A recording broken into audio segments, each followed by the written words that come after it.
사실상 소비자들의 요구를 거의 모두 들어줬다고 볼 수 있죠. 다른 건 몰라도 신차 계획만큼은 그렇잖아요. 디자인 좀 특별하게 내놓으라고 하니 토레스랑 토레스 전기차, 토레스 픽업 트럭 이런 차들을 공개하고 코란도 같은 차 좀 만들어 달라 하니 KR10도 나오는 거니까요. 여기에 오랜 요구가 있었던 미니밴에 쿠페형 SUV까지 나온다고 하니 말 다 했죠 뭐. 그런데 유일하게 들어주지 않은 게 하나 있습니다. 이 차는 약간 저희도 제안하면 단호하게 거절당하는 차라고 해야 할까요? 경영 SUV인데 KGM이 경영 SUV를 쳐다도 안 보는 이유를 지금부터 쉽고 빠르게 정리해드리겠습니다.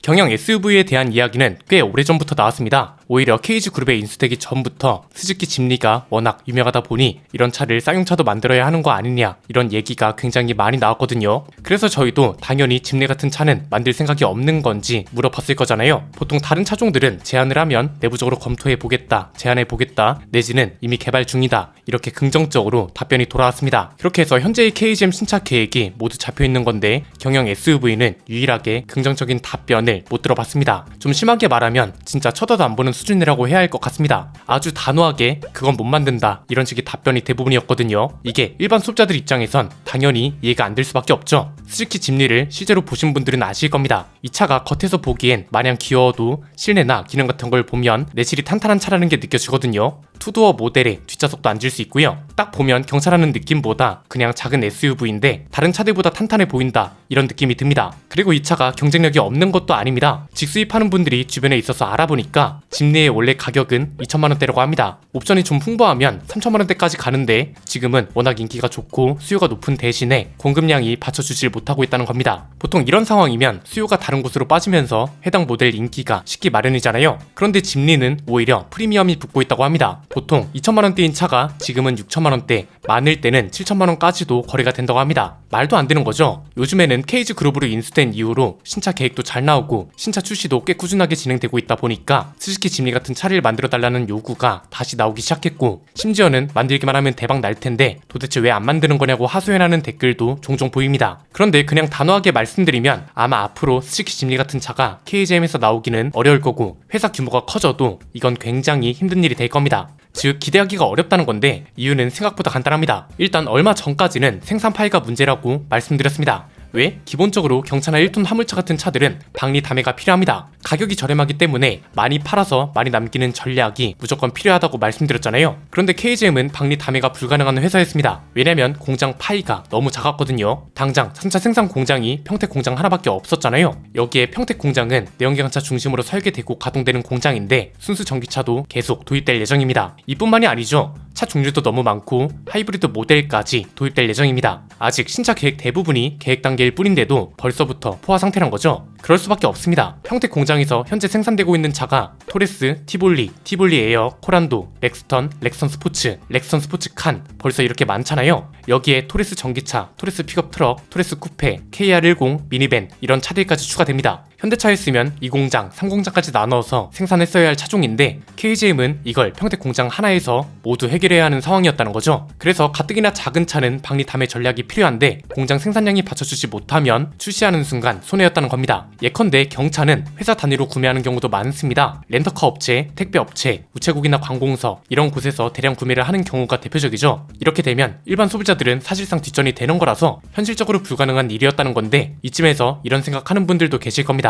야, 에디슨 모터스를 KGM이 인수해서 에디슨 모터스 공장을 활용하면 된다면서 이런 거죠. 이건 무슨 말이냐면 공장 생산량 문제가 해결될 거란 거고 실제로 그렇게 될 수밖에 없습니다. 에디슨 모터스 공장이 함양하고 군산에 있는데 함양 공장은 어느 정도 설비가 잘 갖춰져 있고 가동률도 최근에 80%까지 다시 올라왔다고 하잖아요. 그런데 군산 공장은 부지랑 공장 건물만 있고 공장 설비도 사실상 없는 수준이라고 했습니다. 그래서 여길 활용하면 된다는 거였고 이게 가장 현실적인 방안이라고 볼 수 있습니다. 군산 공장을 아예 전기차 전용 공장으로 만들어 버리든지 상용차 전용 공장으로 만들어 버리는 거죠. 이렇게 해서 평택 공장 파이를 확실하게 나누면 박리담의 전략도 충분히 가능해질 거라고 보는 건데 그럼에도 불가능한 이유가 있습니다. 자, 스즈키 짐니 같은 차를 만든다고 해도 어쨌든 얘는 경차로 들어갑니다. 경차라고 개발 비용이 적게 들어가는 게 아닙니다. 적어도 수천억은 들어갑니다. 왜냐면 짐리 같은 차는 특히 오프로드 능력이 뛰어나야 하고 기술 집약적인 차가 되어야 하기 때문에 모닝이나 레이 같은 경차를 생각하면 안 됩니다. 비슷한 개발 비용이 들어간다면 소형 SUV와 경영 SUV 중에 당연히 소형 SUV를 선택할 수밖에 없습니다. 우선 시장 규모부터 볼까요? 한 10년 전까지만 해도 국내 경차 시장은 나쁘지 않았습니다. 연간 판매량이 20만 대 정도 됐거든요. 그런데 이게 계속해서 하락세를 타더니 2021년에는 10만 대 아래로 떨어졌고 작년에는 13만 대, 올해도 비슷한 수준을 유지할 걸로 보입니다.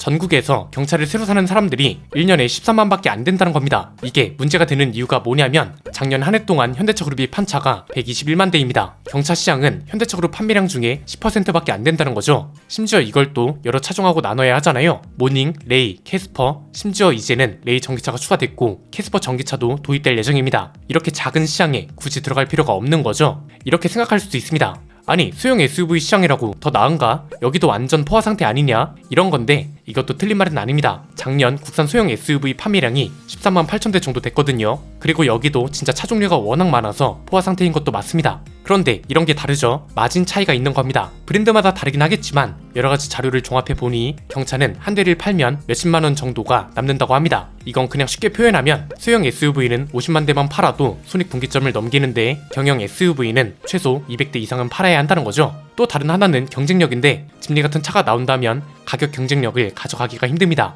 차는 더 탄탄해야 하고 크기는 경차 규격을 거의 꽉 채워야 하고 국내 경차 규격에 맞는 엔진을 새로 개발해야 합니다. 여기에 4륜구동 시스템도 들어가야 하고 이게 또 애매하게 들어가면 안 됩니다. 적어도 모드가 3개 정도는 지원되어야 할 거잖아요. 짐리도 2륜, 4륜 고속, 4륜 저속 이렇게 모드가 나뉘어져 있거든요. 그러면 또 모드별로 최적의 세팅이 필요하고 그렇다고 사람들이 대부분 오프로드를 하는 것도 아니니까 도심 주행에서도 편해야 합니다. 이렇게 만들어진 차가 모닝이나 레이보다 저렴하게 나오기가 쉽겠냐는 거죠. 가뜩이나 마진도 안 나오는 차종인데 모닝이나 레이보다 저렴하게 출시해야 한다면 차라리 출시를 안 하는 게 나을 겁니다. 어차피 출시해봤자 비싸다고 욕먹고 판매량을 확실하게 잡아갈 거란 보장도 없으니까요. 그래서 굳이 더 확실한 시장이 있는 상황에 리스크가 있는 시장에는 뛰어들 필요가 없는 겁니다. 경차 시장은 포화 상태에 마진도 너무 적고 그렇다고 성공 가능성이 있는지도 모를 시장입니다. 그런데 나머지 시장은 포화 상태이긴 해도 경차보다 마진 남기긴 좋은 거죠. 그리고 이미 KGM한테는 확실한 시장이 대형과 중형, 준중형 SUV 시장 그리고 미니밴 시장인 겁니다. 왜냐면 이미 여기는 어떻게 만들어야 잘 팔린다는 데이터가 충분합니다. 디자인이 좋고 가격이 현대기아 차보다 저렴하고 하이브리드 모델로 나오면 중간 이상은 가는 거잖아요. 여기에 이미 어떻게 경쟁을 해야 한다는 데이터도 최근 들어 많이 쌓이고 있을 겁니다. 기존에도 이 시장에서 경쟁을 했고 최근 들어서 토레스를 통해 들을 수 있는 여론이나 새로운 시장 조사를 통해 쌓을 수 있는 데이터들이 더해지고 있습니다. 하이브리드 모델을 중심으로 팔고 있는 현대기아차는 연일 역대급 영업이익을 기록하고 있다고 하고 우리나라는 이미 웬만한 차들은 죄다 하이브리드로 팔아야 한다는 게 검증된 시장이란 말이죠. 그래서 현재 KGM이 가지고 있는 신차 계획이 나쁘지 않다는 거고요. 오늘 설명해드린 대로 스즈키 짐리 같은 경영 SUV 도입은 단호하게 보고 있다는 거죠. 최근에 짐리 같은 차를 요구하는 분들이 꽤 많아진 것 같아서 현실적으로 불가능한 이유를 다뤄봤는데 여러분 생각은 어떠신가요? 댓글로 자유롭게 남겨주시면 감사드리겠습니다. 오늘 내용은 여기까지입니다. 내용이 유익하셨다면 구독과 좋아요 알림 설정 부탁드립니다. 지금까지 저는 안피디였습니다. 감사합니다.